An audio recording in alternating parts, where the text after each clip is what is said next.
My name is Willy Bolander. I study influence, persuasion, and leadership in selling and sales management, and I teach people how to sell. In this podcast, we'll talk to some of the world's top sales leaders and see what we can learn from them. Welcome to the Sales Lab. Welcome to the Sales Lab. We are here with David Sterne from Acme Brick. And David, I'm hoping you can tell us a little bit about yourself, where you came from, where you're at now, the whole journey. Yeah, absolutely. So thanks for having me, Willie. I appreciate the opportunity. So I started out, and don't hold this against me, I started out at Texas Tech. What are you going to do? Right. I'm a Texas Tech engineering graduate in structural engineering.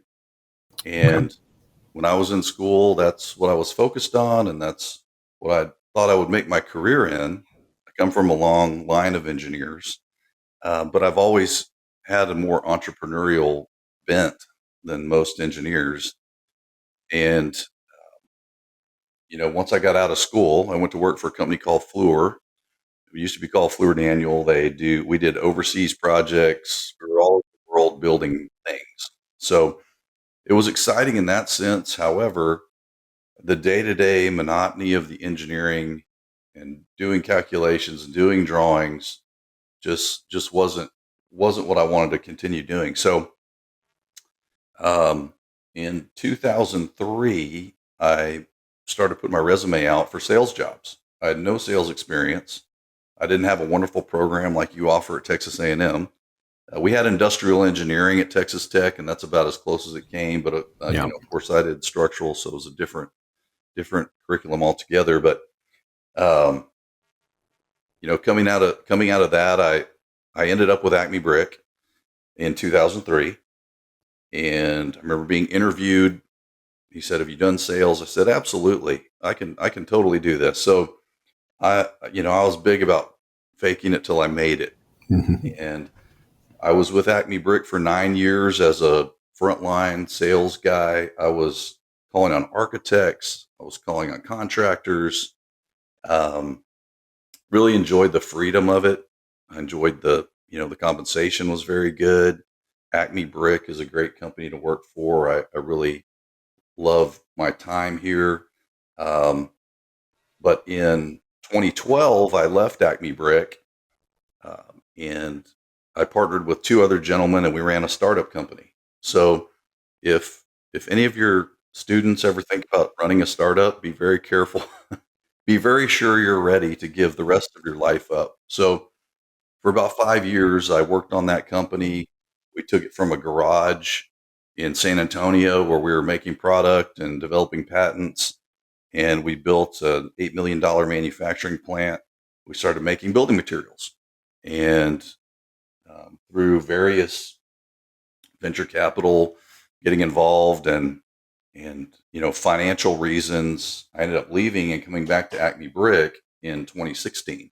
So I've had two stints with Acme Brick, both of 9 years right now. So when I came back as the commercial sales team manager, and that's how I arrived here, today. This content is brought to you by the TSL Sales Showdown. That's the Technical, Industrial, and Engineering Student Sales Showdown, hosted right here at Texas A&M University. We have over 200 engineering students taking sales classes every semester and a growing minor program in technical sales. These students are smart enough for STEM and savvy enough for sales, and the TIES Showdown allows them to demonstrate their selling skills in a role-play competition where industry partners, like you, serve as judges and provide them coaching feedback. If you're hiring for technical, industrial, or engineering sales roles anytime in the next couple of years, this is an event you can't miss. You can learn more at tx.ag/TIES. That's tx.ag/TIES. Hope you can join us. Students always crack me up when they say, I want to be an entrepreneur. I want to be my own boss. And so, when you say be your own boss, it sends a shiver down my spine, that have you thought through exactly what that means?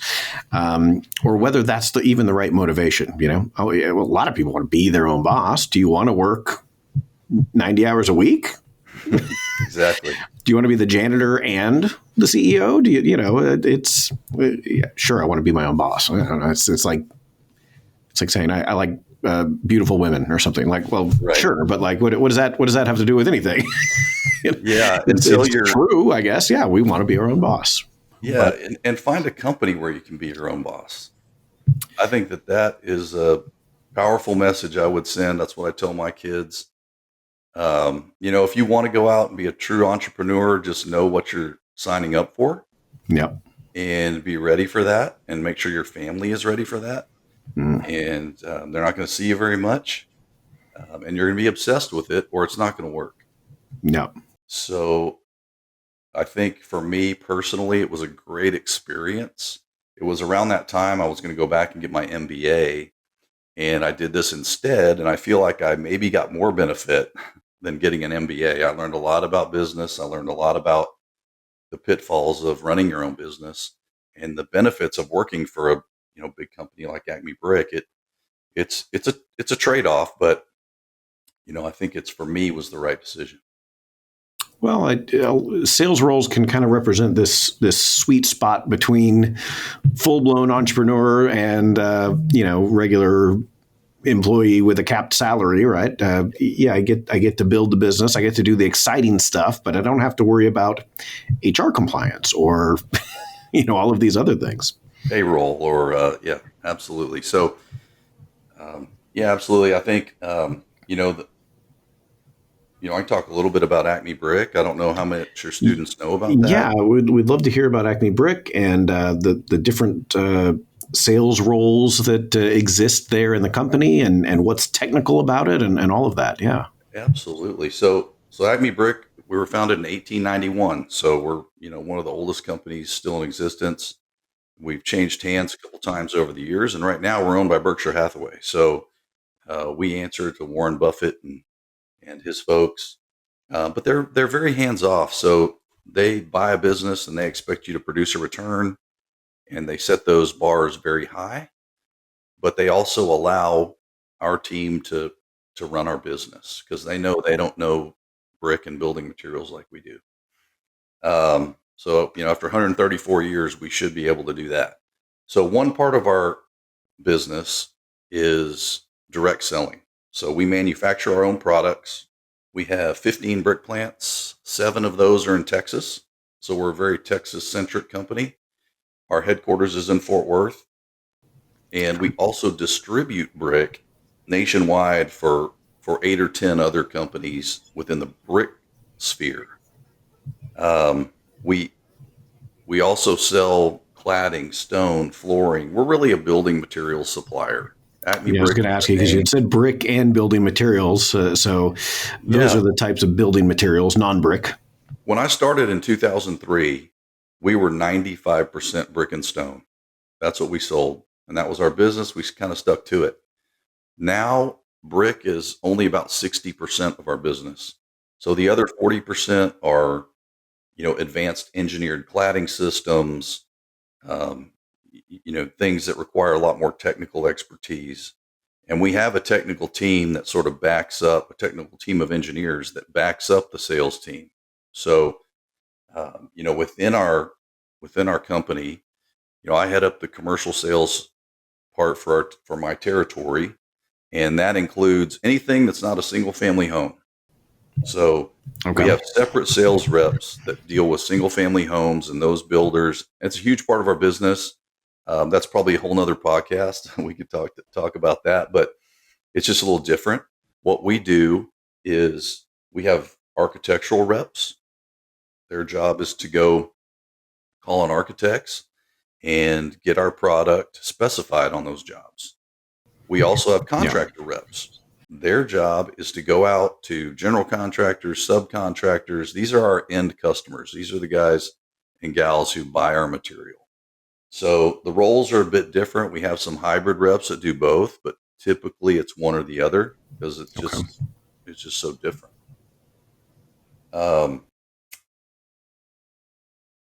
Yeah, on the side architecturally, I like to tell people for Acme Brick, and this is really a lot of building materials companies, we're more on a pharmaceutical sales model.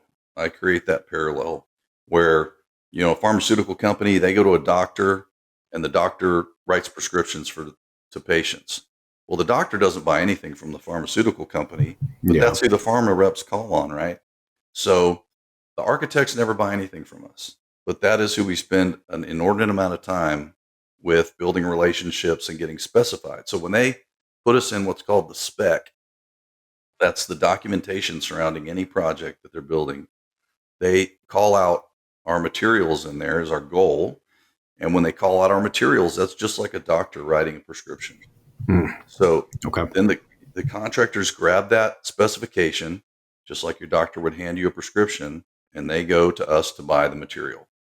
And we have to be aware of different things with architects than we do with contractors. Contractors are very price driven and risk averse. Architects are very creative. So our job is to really mesh those two worlds within our team and make sure we're building those relationships. I see. Okay. And so I think it'd be very easy for somebody to see the name of the company, Acme Brick, and think, okay, so somebody who needs bricks orders bricks from you.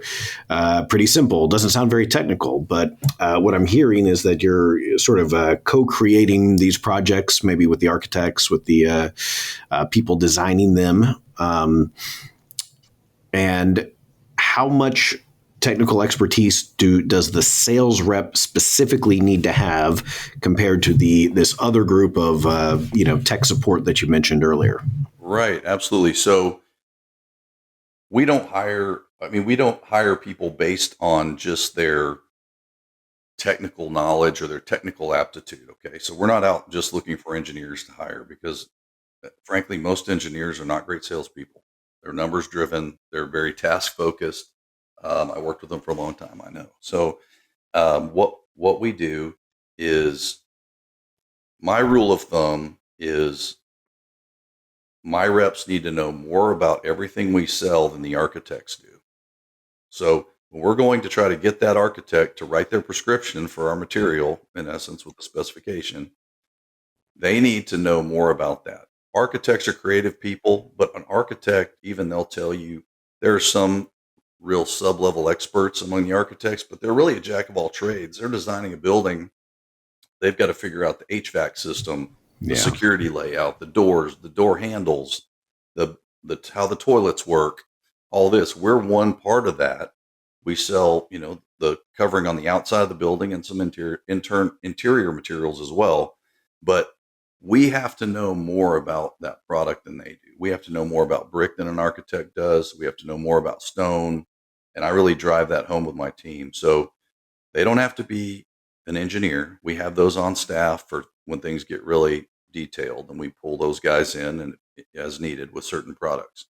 But we sell everything from your basic brick that have been installed for 10,000 years to a fully engineered wall system that has very precise attachment points, very, very tight tolerances and specifications. And we have to be able to handle all that. Now, can I ask you what are some of the core value propositions that you're bringing to the table? Why does somebody say, yep, I got to go with Acme and nobody else? Well, we're there, like most technical sales operations, we're there to bring solutions. So we're there to bring solutions to the architectural community and the contractors too, because oftentimes they'll get into a bind, and brick may seem basic, but there are a lot of things that can be done wrong that can jeopardize the quality of your finished project. And we're there to help everybody avoid those problems. We're there to help everybody stay in budget. I think of our salespeople as consultants. Okay. So we have one of the cool things I like about this industry, having been a rep for a long time and now managing, we have a very finite customer base. So they're not creating new architecture firms every day.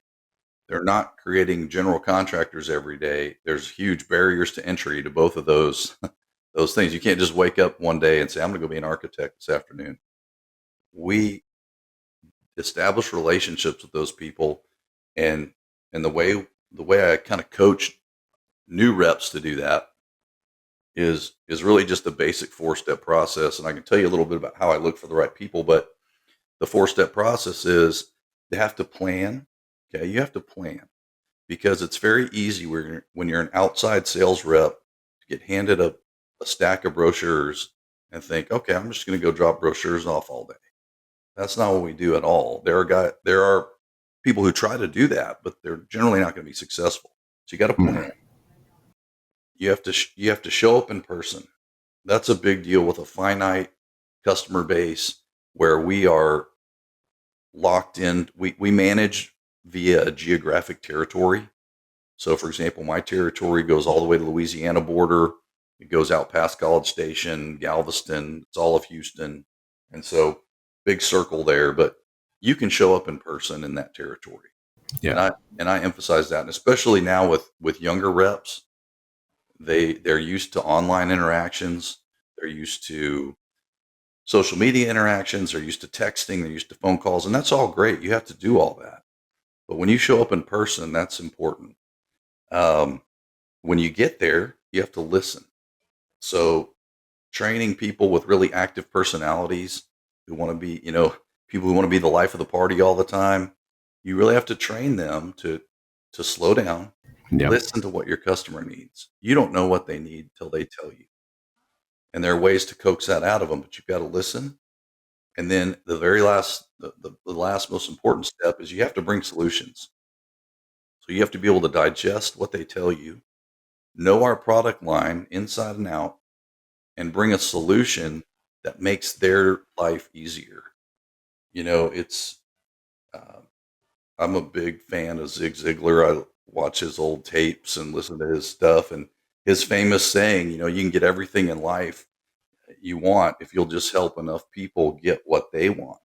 And so that's sort of our core philosophy with the architects, because if we come in and we bring them a solution that they hadn't thought of, that establishes, that can establish a lifelong relationship with these people. I've got people I started calling on in 2003 that I'm still friends with today.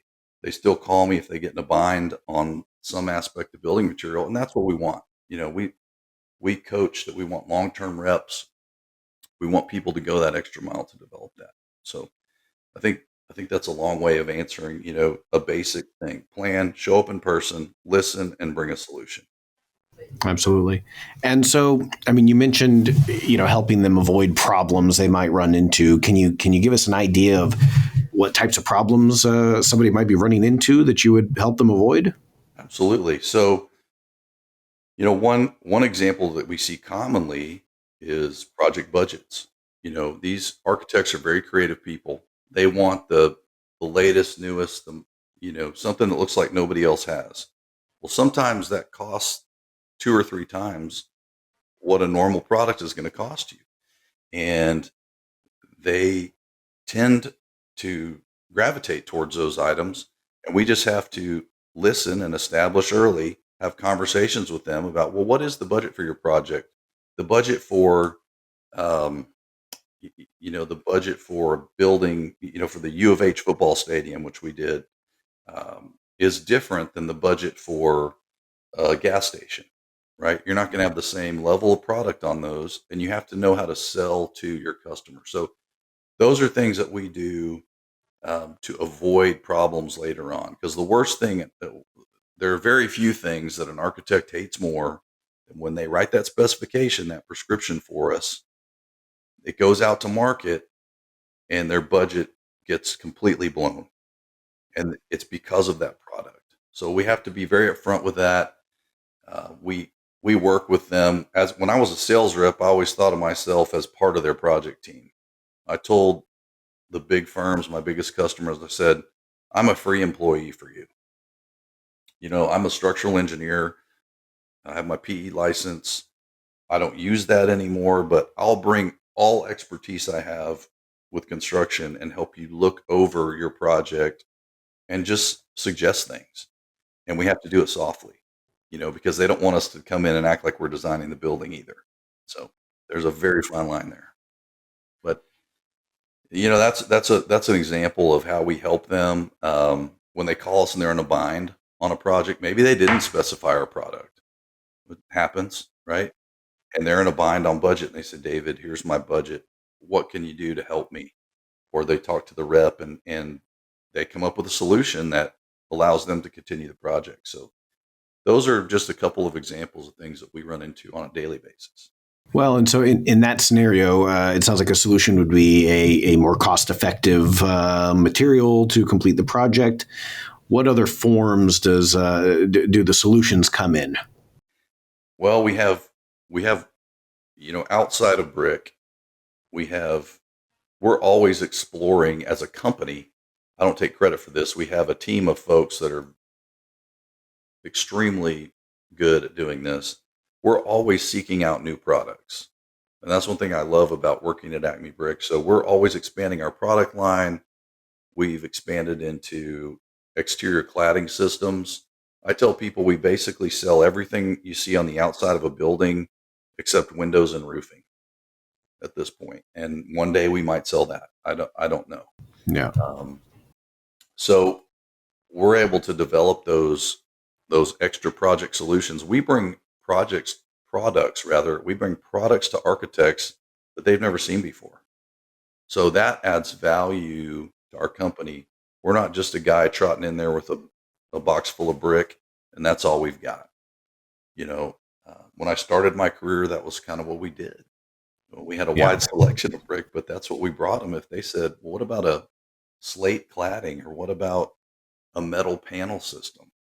Let's say, well, you're going to have to call somebody else because I don't have anything like that. So now we do, and it helps us actually as a company to leverage our sales team to the best that we can. Because, if you've got a rep that you're paying for, paying good money, paying good commissions, uh, you want them going and selling as many different types of products as possible. And the rep wants to do that. You know, we'll have, we'll have reps now. Our typical commercial rep is probably less than 50% brick at this point. And they're Wow. over 50% on our cladding systems, just dollar for dollar, because they're more expensive, but it's not unusual for us to start working a job and it will take 3 years to come to fruition. So we'll start on the beginning design phase of something with a higher end product. We facilitate engineering drawings. We facilitate specific shop drawings for different products. We we offer the whole solution. We don't ever point to someone else to provide that. We provide that, and that's an Acme Brick philosophy that I really appreciate and love because it lets us sell these great, exciting new products that architects haven't even seen yet. Yeah. Now, when you're interacting and selling to an architect, is it typically, we're using the phrase an architect, is it typically one person or is there a committee or are there different players involved? There'll be different players involved. Their architecture firms are really structured on a team approach. Yeah. It's not typically very rare. We have a couple of customers like this where it's just one guy and a computer and he's doing everything. That's extremely unusual. Most of these firms have, 20 to 200 architects on staff, and they'll divide those into teams and they're working on a project team. So we'll cater to the whole team. We'll be there and we'll walk, a typical rep that calls on architects will walk into a firm and that rep might be at that firm for 3 hours. That's not unusual because you're going to go see team number one about a school they're working on. You're going to go see team number two about a church that they're building. You're going to go see team number three about a street paving project that we're working with them on. So we're very in tune with their teams and we try to lock in with those as much as they'll allow us to do. And once we build those relationships by going in and showing up in person and listening to their needs and bringing solutions, they tend to embrace our reps. And those are the reps that become successful and make a lot of money, what everybody wants to do. And, our company's successful that way. In terms of somebody maybe starting a career and coming into a role like this, what should they be able to do? What should they bring to the table? Well, when we hire people, I love hiring salespeople that are brand new. That may seem crazy. It may seem out there. I've hired experienced salespeople before. I don't care how good you were, where you sold, you're coming with some baggage. Okay? And I don't know if you learned good things at your previous location or bad things. So we do have some very successful reps that did that and came, and they're doing well. But I prefer bringing people in that don't have any sales experience, and they don't really have to have just an excellent aptitude for sales. What I really need and what I really look for is, are you gonna work all day every day? Work ethic is huge for success in any type of sales, because you're given a lot of autonomy as a sales rep. So, it's easy for a sales rep, and I've known new reps back when I was a new rep. I had counterparts that would, show up at the office in the morning for an hour and then go fish the rest of the day, or go watch a movie, or go home and Yeah. sit on their couch. Those people are not going to be successful. And I tell new reps, I say, look, I can give you, the formula to be successful. And there are details to it, but it's basically, look, plan, like I said already, plan and stick to your plan and fill your day up. Use your entire day. The rep that makes, I tell new folks this, the rep that makes 7 calls a day is going to blow the rep that makes 3 calls a day out of the water. It doesn't matter aptitude. The guy making 3 calls a day can be Mr. Personality. He can know all the products. He can just be Mr. Wonderful.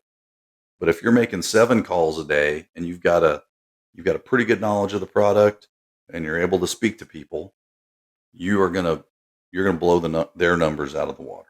And that's shown time and time again over the last 20 plus years in this business. It's very true. And so I look for people with good work ethic. I look for young people who have a history of showing up and being successful at whatever they did. I don't care if it was just academic. We hire a lot of former college athletes. So that is a demographic that we really look for. And they really do excel, because I know that they've just spent 4+ years balancing team practices, travel for games, and their schoolwork. So we have a lot of former athletes on staff, even guys who played in the NFL. We have several salespeople who became sales managers that went all that way. So that's what we look for. I really like character.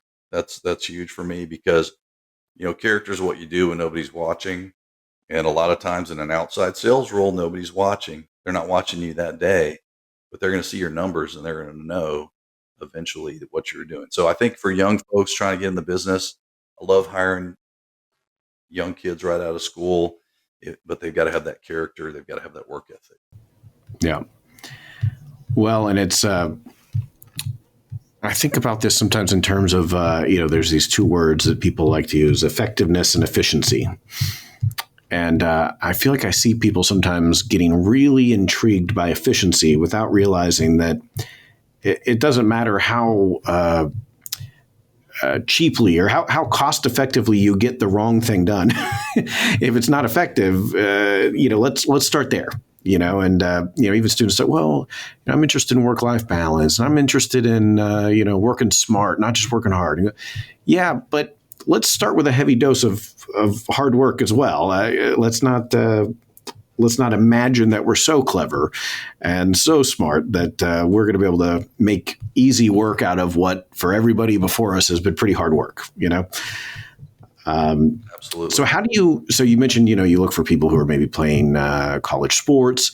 How would you assess things, or how else would you assess things like hard work, work ethic, and even character? That's a lot of that comes down to, for somebody just coming out of school, it's hard to assess. So you have to really look at a lot of people. So I feel like in interviews, when we hire someone, when I was initially hired, I was interviewed 3 different times by 3 different people. And I try to adopt the same philosophy. I know there's a place for everybody. Everybody who comes to me with a resume has a job that they're going to be suited for. I just need to find out if they're suited for this job. And in order to do that, to fill one position, I need to see 50 resumes, and I need to have 10 to 15 different people interview. And I need to ask them questions about, what do you do in your free time? You know, what's important to you? And those answers can be, if somebody says, I only care about work-life balance, and I want to collect a paycheck, and I want to make the minimum that you're going to pay me to start out, and I'm great with that. Well, that's not what we're after, because we're looking to grow our business, or we're looking to grow our company. I look for people that, they've got some motivation to be better, if that makes sense. So Yeah. they've either got family obligations, and I know this, it's tough on people and all that. And I'm not looking for people to have tough situations, but I'm looking for people that, if a guy comes to me, he just graduated college and he's got a kid on the way, I know that guy is, I'm not recommending that pattern. Trust me. I have 5 kids myself. Several are out of college, and they're, you got to do that right. But things like that, or they say, I really, I want to grow. I want to make a lot of money, and I'm willing to work. You also have to get somebody who's willing to check their ego at the door, because I've had some new graduates, or people that come to me maybe after one or two short gigs doing something else, and they have trouble doing that. When I say, hey, this is what you need to do, you need to make 7 calls a day instead of 3 calls a day, they kind of just let that flow off their back, and they say, well, I'm just going to sell a few big jobs, and then I'm going to go sit on my couch. And that catches up with you. I mean, you can do that. And that's one of the cool things about being in sales and being technical sales. Look, if you've got your stuff together, you know, and there's one afternoon a month, you want to go walk around the park all day, I don't care. But most every day, you need to be planning that, and you need to be effective and be in person and be showing up. Yeah. And so they've got to show an ability to continue to learn, because, as I mentioned before, we're bringing new products in all the time. There are some reps, I've heard say, well, I'm just a dumb brick salesman. I've literally heard that come out of people's mouths. And really, you can't be that. Yeah. And you certainly can't portray that to your customers. So, um, people buy from people they trust. The architects write prescriptions for people they trust, and the contractors buy from people they trust. So our contractor rep role, which is even a little different, is equally as important to closing these deals. We know this ego issue. I think coming back to the hiring former athletes idea. I mean, people Right. always when I talk to them about this issue, when they say, "Yeah, we like former athletes," say, "Oh, because they're competitive, because they're hardworking, all of these things." And I think, well, the biggest thing from my perspective with that pool of candidates is that they can take feedback and not be injured by it. It Yeah. does seem like a bit of a muscle, or something that you have to practice. You have to be very used to taking feedback. We try to do it in our sales classes. We try to do it in the lab when they're doing all the behavioral stuff. Hey, I'm going to ask you to do it again a different way. Not because you're a bad person, not because you're terrible at this, not because I don't like you, but because your behaviors were suboptimal, and we're going to try to develop a better way to do it. And it's a special type of person who can hear that and go, oh yeah, change my behavior. Yeah, easy. I can do that. Absolutely. And we find that amongst and other people can have those qualities too. Don't get me wrong, it's not just athletes, but I know athletes have that, because you didn't make it 4 years. I don't care if you were the punter on the team or you were the star running back. You took criticism from your coach. You had a coach jumping on you, telling you to do something different, and you had to perform. You had to get in the weight room. You had to make changes, and you had to swallow your pride. So, we I really enjoy people like that. I find people like that come from other industries too, that are, but it's a personality thing. Are you very moldable without attaching your personal worth to it, Yeah. I guess is the best. You know, I'm going to probably get sued by Zig Ziglar for saying too many of his phrases, but he's got another one. I think it's, what is it? It's your attitude, not your aptitude determines your altitude. Yep. So I think that's very true. And I think that, it plays out. And this is a long game. This is if somebody's getting into sales for the one and done big commission, and in certain industries that may be the case, but it's not in ours. If you're getting in for the one and done big commission, like I'm gonna sell one big job this year and then I'm gonna coast. That's not what this is about. This is the long 20-year game, or however long you work to do that. I mean, I've been absolutely blessed by this job. I've been able to raise 5 kids doing this and live comfortably. I work for a great company with great people. So there are huge upsides to this business.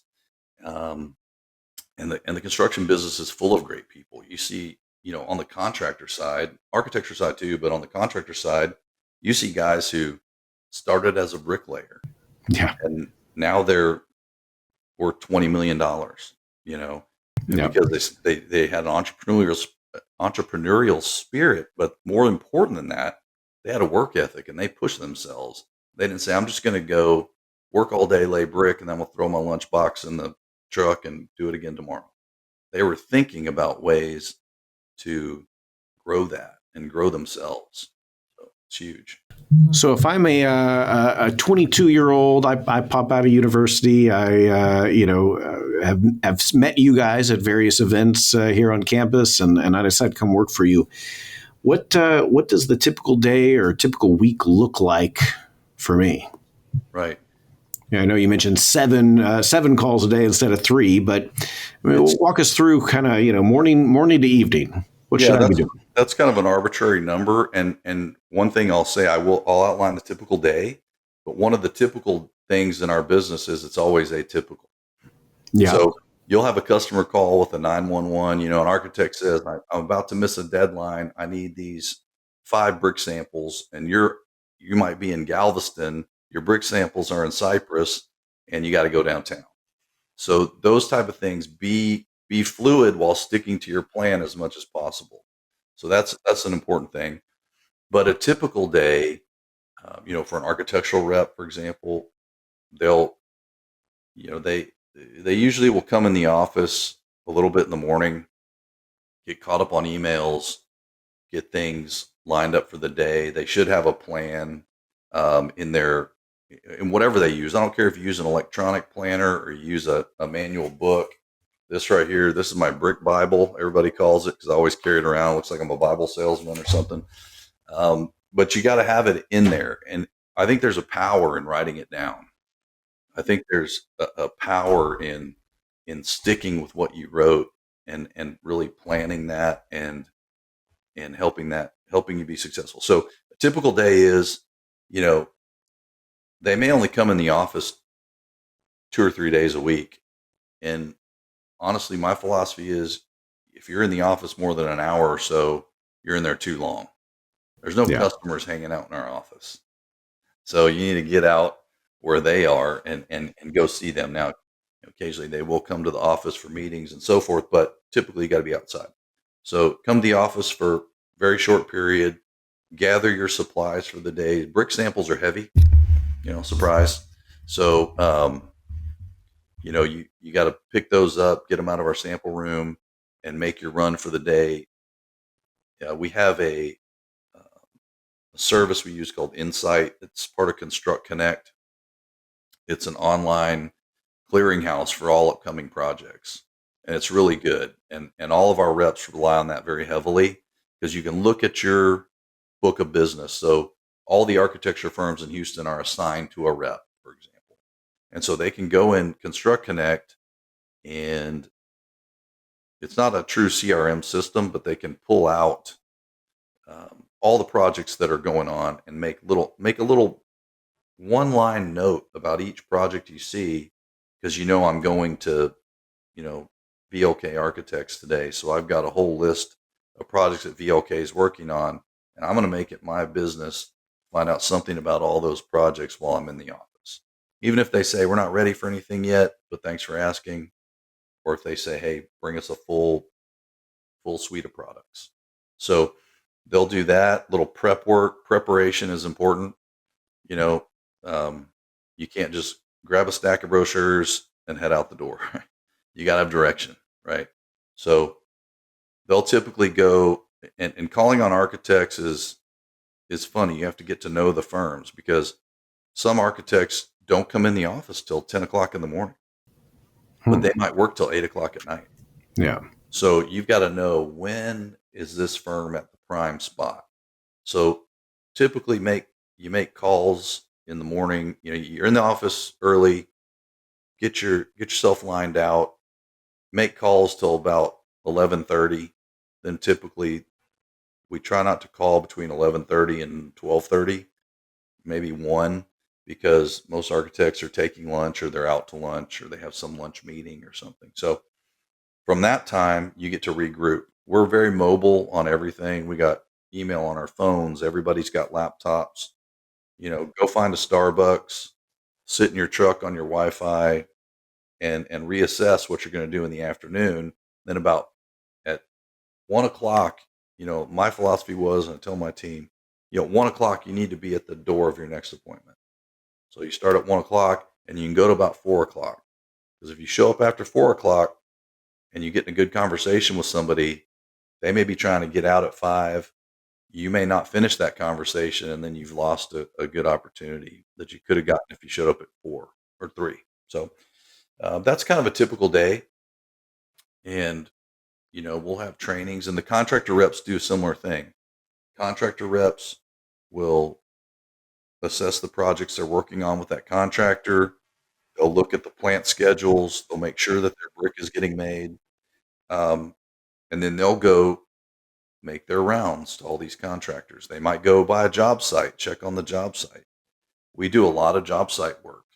So our guys have to be comfortable on a construction site.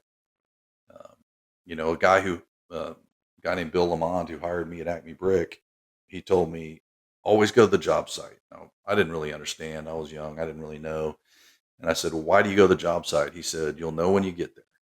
So every time, it's very accurate. You'll go, you may see something strange. You might see someone else's product where you thought your product was going to be. And you can sort of take action and see what needs to be done. You might see something being done incorrectly. You can, you know, make calls to the right people. You don't want to jump up on the wall and tell the guys to stop, but you can make calls to the right person, make them aware. And it builds that relationship of trust with your customer. And they go, man, he took the time to go out there, and he saw this guy was doing something incorrectly, and he called me about it. You know, they appreciate that. So, you know, that's kind of a typical day too for a contractor rep. So a lot of in-person visits. Are you guys doing any work really over the phone in terms of setting these meetings, or it's better to show up?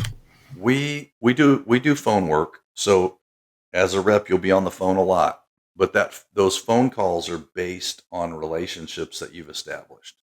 So if somebody already feels comfortable with you, and you've met them in person, you've worked with them on a couple of projects, then they're going to call you. They're going to say, hey, I need this, David, bring me that. Or, you know, what are your ideas for this problem that I need a solution for? So we do field a lot of phone calls. The contractor reps get a lot of phone calls. Where's my brick? You know, we on a good day, just into the Houston territory, we ship about 500,000 brick a day. And on top of that, we ship other products too. So, you know, our trucking infrastructure is enormous. The contractor reps have to really be able to tap into that to get their customer the right answer. If you say my brick's showing up today, it doesn't show up till tomorrow, that can rub some people the wrong way. We've got to avoid that as much as possible. So, you know, that's really. So after the relationship exists, then it can default back to the phone, but it's not used for kind of establishing the relationships. Right. And one thing, to continue on that same vein, I've found over the years that even if someone has a good relationship with you and they're calling you about things, if you show up in person and they take the time to sit down with you for 5 minutes, they're going to tell you things that they're not going to send you in an email and that Yeah. they're not going to talk to you about on the phone. So they're going to say, well, we got this new project. I can't really talk about it yet, but come back in 2 weeks and I'll tell you all about it. Or, things like that. So Yeah. that will just inevitably happen during my career as a rep. And I try to transfer that thought process to my reps now on my team, because you got to keep those touch points. Yeah. People, even though COVID was very difficult on outside salespeople, obviously, but people got used to not seeing other people. And I think some newer reps got used to doing everything remotely in their pajamas at their house. Now, there might be certain industries where you can do that. Okay. And there might be companies that prescribe that and want that to be the way they're handled. But for us in our business, it's still a face-to-face interaction. If you want to be, if you want to be the best. Yeah. I mean, maybe back to the issue of effectiveness and efficiency, right? Like, yeah, it costs less to just get on the phone. Well, yeah. If it doesn't work, who cares? Just shutter up the door. Just go home at that point if it's not going to work. Right. Good. You can't put your finger on that, so you can't really quantify that. So you can't say, by showing up in person, I found out all this extra stuff, because it may be some offhand comment. As a sales rep, you need to be really good at reading upside down. Probably everybody's heard that. So you're across the desk from somebody. They may bring you in for a meeting. You may see a proposal on their desk or a big set of drawings on their desk for a project you've never heard of. And even if they don't want to talk to you about it yet, you can make a mental note. Next time you go back, you go, well, what about that U of H football stadium? I heard you guys are working on that. Well, really, I just saw it on your desk last time I was there. Yeah. So little things like that. Yeah, it's an intelligence gathering. So Absolutely, it's a big part of it. And as a manager, and I think, if your students are in a track to become a technical seller, they're going to eventually want to become a manager of a team. And I think as a manager of a team, and I've taken this philosophy, it's very important to remove obstacles to success for your team. So, for example, when I started at Acme in 2003, reps had to do their own quotes. They had to do a lot of their own paperwork. It was death by forms. If you wanted something special, you had to sit there and scroll out by hand or on your computer 5 or 6 different forms to get something done. So, now we've adopted a philosophy of, if sales reps are not sales reps because they're really good at managing paperwork and filing things the right way, and all that.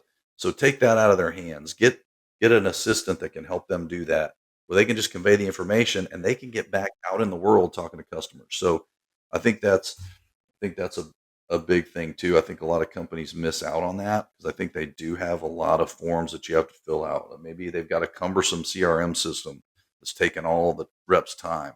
Well, every minute you take from a rep, in theory, is a minute you're taking out of having them in front of a customer. For sure. Well, I've got a couple of questions that I like to ask near the end of these conversations. Maybe we'll try to squeeze one or two of these in. The first one that's on my mind is there anything that you can think of that people get wrong or misunderstand about technical sales?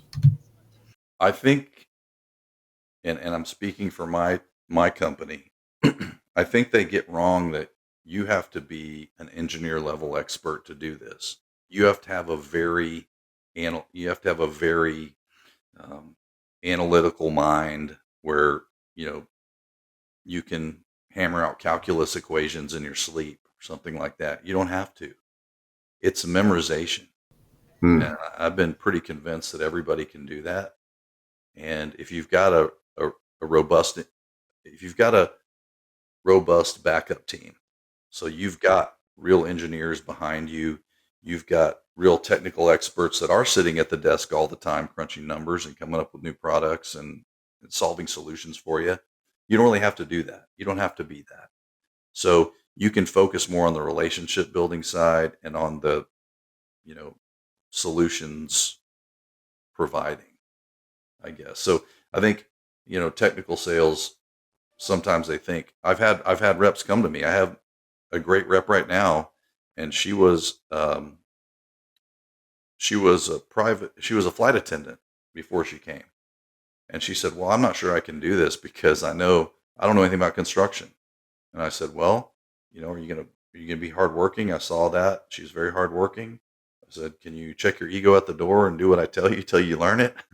And she said, yes. And she's done a phenomenal job. She's one of our top salespeople. And she didn't have any technical background. So Yeah. I think that's a misconception. You can do technical sales as long as you have the work ethic, I'm convinced. Perfect. Then I think the last one on my mind is, are there any common sales practices, advice that people give to salespeople, especially early career salespeople, that you just think is wrong, that you disagree with, that you'd like to correct? I see different types of sales. So I can say that some companies have a sink or swim mentality with new reps, and they see new reps as sort of just cannon fodder for the business. And if you're not reaching a certain plateau of sales after the 3-week introductory course I gave you, then you're out. Yeah. I feel like that pressure selling is fine, but I think you have to give them the tools first. So I think that some companies just rifle through new grads. So new grads have to be very savvy about the company that you're going to work for. Don't just look at what they're offering you as a guarantee. Okay. Look at the company, research the company, talk to reps from the company, and don't say, I don't want to name the company, but, I know, like, my daughter's in sales. She's graduated college. She's been doing that about a year. And the first place she went was, and she's still there. She's doing great, but their philosophy was this cannon fodder mentality. They put people through a 3-week boot camp. And at the end of boot camp, if you don't have, and then they want you to sell, and it's over the phone. So they want you to sell without really developing any tools. And some people will swim and be very successful, but it's got a huge attrition rate after that 3-week boot camp. I mean, probably 25% of the new associates stick around, and that gets expensive as a company. I don't understand how they do that, or why they do that, but I think they feel like they're just seeing a lot of faces, and they're going to get some winners out of it. But I think that's an approach. That's not necessarily things they tell kids, but they say, hey, I would tell new grads, hey, you really need to know about the company. You need to talk to something other than, like, your best friend who kind of knows somebody. You need to talk to those reps that work for that company. And if you reach out, most reps are people. They're people. So Yeah. they're ready to answer your questions. Perfect.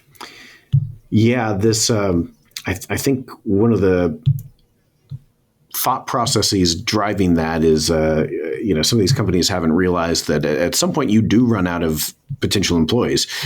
They say, "Oh, we don't see any downside. We don't see any. It's not hurting us in the short term. We've been doing it for several years, and but if you start to add all of these things up, if you start to look at it over the long range, you really, why do people think that salespeople in this whole industry are terrible and they hate our guts?